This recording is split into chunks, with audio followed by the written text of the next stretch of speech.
Fala aí, galera, tudo tranquilo com vocês? Espero que sim. Hoje a gente vai falar sobre uma situação que em breve vai chegar em todos nós aqui, que é o reajuste dos valores das motos novamente. Os valores vão subir astronomicamente. Eu não gostaria de ser o profeta do apocalipse, mas com tudo que tem acontecido na Europa e o que está para acontecer e que vai com certeza acabar irradiando aqui nas terras tupiniquins, é fato, né? O que tem acontecido aí, principalmente começa pela Alemanha, está chegando lá na Europa o inverno, a Rússia fechou ali o fornecimento de gás, o pessoal está apelando para o carvão, para o diesel, enfim, tem uma crise energética muito forte na Europa, né? E agora que vai chegar o inverno, que depende do aquecimento das residências e tudo mais. Isso fez com que o valor da energia elétrica lá triplicasse para 300%, 400% e chegou tudo numa situação inviável.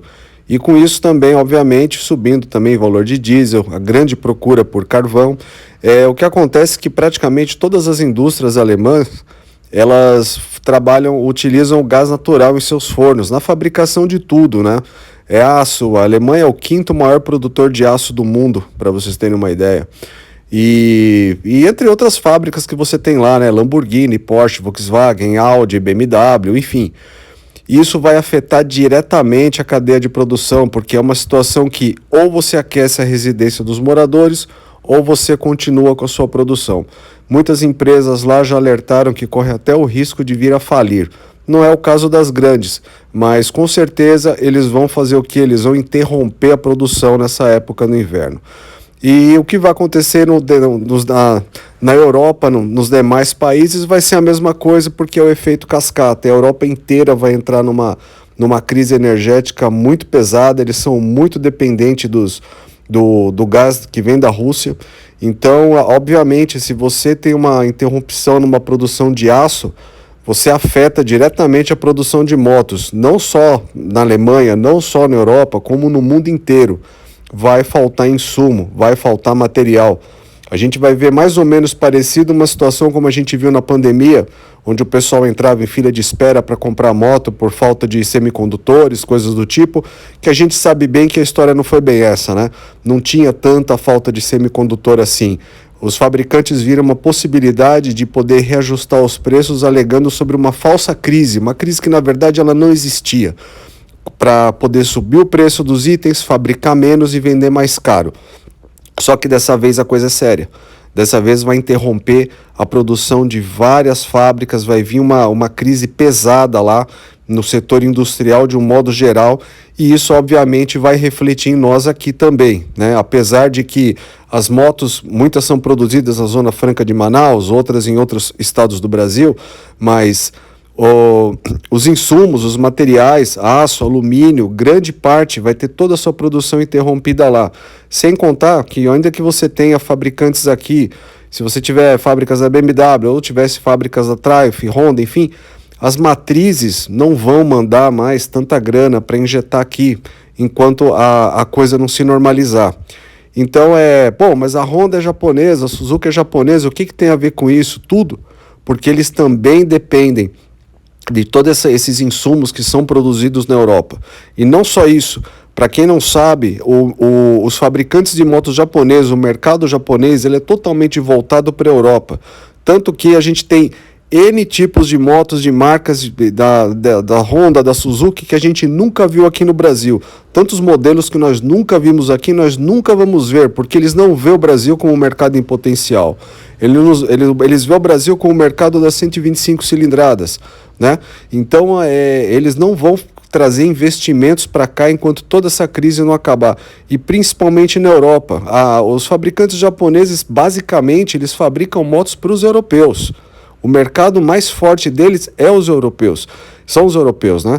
Então, a Europa estando em crise, nem no Japão, até lá, a produção vai ser interrompida, o dinheiro que é injetado nas fábricas que eles têm espalhado pelo mundo vai ser interrompido. Então, essa crise energética na Europa, ela vai afetar não só a Europa, como o mundo inteiro. Então, a gente vai ver novamente, sim, tabela FIPE aí disparando de novo, mais uma vez, porque dessa vez a coisa vai ser séria, porque o mercado vai entrar numa crise. E hoje, como a gente vive num mundo globalizado, não adianta pensar assim, porque é lá na Europa e lá o gás, o problema deles, lá não, o problema acaba sendo nosso, porque tudo vem cair aqui. A gente acaba sofrendo com isso também. Quando você tem falta de aço, você tem falta de alumínio, você tem toda uma cadeia produtiva com uma interrompida, porque eles vivem uma crise hoje que eles jamais viveram na história da Europa, que é uma crise energética à beira de um inverno, que é um inverno rigoroso. As casas lá todas elas são aquecidas por gás. E hoje eles vão ter que tentar começar agora a aquecer as residências com carvão. Então, ou você aquece as residências ou você produz. Obviamente, as vidas humanas, o bem-estar social das pessoas, ele vai vir em primeiro lugar. Isso tudo é resultado de uma política de sustentabilidade, como sempre gostaram de pregar na Europa, tomando conta aqui da nossa floresta amazônica, sendo que eles lá não fizeram a lição de casa. Eles falavam muito em energia renovável e até hoje eles não são autossuficientes, mas nem 10% com energia renovável para eles poderem manter os seus países. Mas eles gostam de atacar aqui, né? De criticar o Brasil pelas queimadas, criticar o Brasil pela floresta amazônica, e hoje estão lá abrindo minas de carvão que estavam desativadas, voltando a queima de carvão, voltando a queima de óleo diesel, inclusive na Inglaterra. Foi liberado até o corte de algumas árvores de uma floresta centenária lá para poder utilizar a madeira dessas árvores para fazer carvão, enfim, né? É o tipo de situação que é até engraçado, porque comandam muito a questão dos outros países da sustentabilidade e eles mesmos não são autossustentáveis. E agora quem vai pagar o preço de toda essa falácia que aconteceu durante todo esse tempo somos nós aqui, porque esse efeito vai acabar irradiando aqui em nós. Então é isso que eu tenho para falar para vocês hoje. Achei interessante o tema, para vocês ficarem antenados aí do que vai acontecer daqui para frente. Novamente nós vamos ver aqueles saltos que valores das motos vão dar na tabela FIPE, como a gente viu na época da pandemia. Ou seja, não é uma época boa para comprar motos. Talvez agora seja, antes que esses preços realmente subam. Mas se você ainda pretende vender a sua, talvez seja até interessante esperar, porque se você já tem uma moto, é até interessante esperar, porque os preços vão subir novamente. Tá certo? Um abraço aí a todos aí, fique com Deus.